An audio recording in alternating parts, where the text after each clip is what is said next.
Hi, and thanks for logging on to the Daily DVAR Halacha. And here's a brand new halacha for you, and it's for Sunday the 16th day of November. Here we go. Let's start from the beginning before we get to the case of this today's halacha. You should know in general that stam yenam, that means wine that was produced plain without kosher supervision, and it's wine that you don't know that it's kosher, wasn't watched in any way by Jews, and we call that kind of wine stam yenam, plain ordinary wine. And we try, of course, we're never going to drink it because it's not kosher. And any wine in that category, you're not allowed to drink. Definitely. The question is, what about benefiting from wine like that?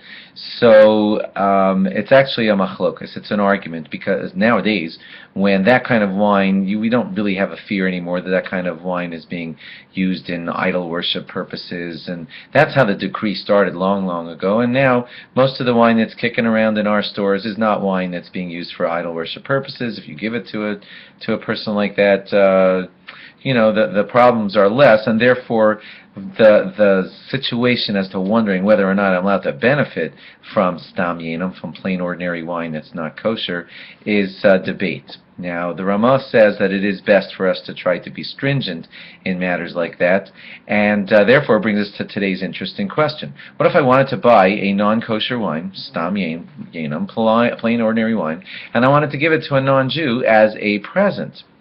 So I'm not drinking it, and so I'm certainly fine there, but I am benefiting from it, and therefore it would fall under the category of this argument. And because it would, most poskim would say to you that you should not be giving a plain ordinary bottle of non-kosher wine to a non-Jew as a present, because when you give it away as a present, you're kind of benefiting from the giving that present, aren't you? I mean, that's probably why you're giving it, and if there's any benefit to you, that's prohibited, and therefore you shouldn't be giving that plain ordinary non-kosher wine to a non-Jew. I'll tell you where else this applies to you. Sometimes someone might just randomly give you a bottle of non-kosher wine, and you might feel like, well, I can't drink it, it's not kosher, it's stam yenam, plain ordinary wine, prohibited to me. What I'm going to do is I'm just going to give it to the mailman. He's not Jewish, and but see, that might be giving you some benefit, because he might be a better mailman for you now that you give him wine and things like that. So if you were to give it away as a gift, it's still and you didn't intend it like that, but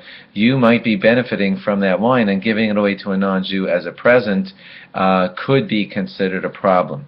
And you probably shouldn't give it to the non-Jew. I don't actually have a good suggestion as to what you do with it. Sorry, but you're not allowed to benefit from stam yenam.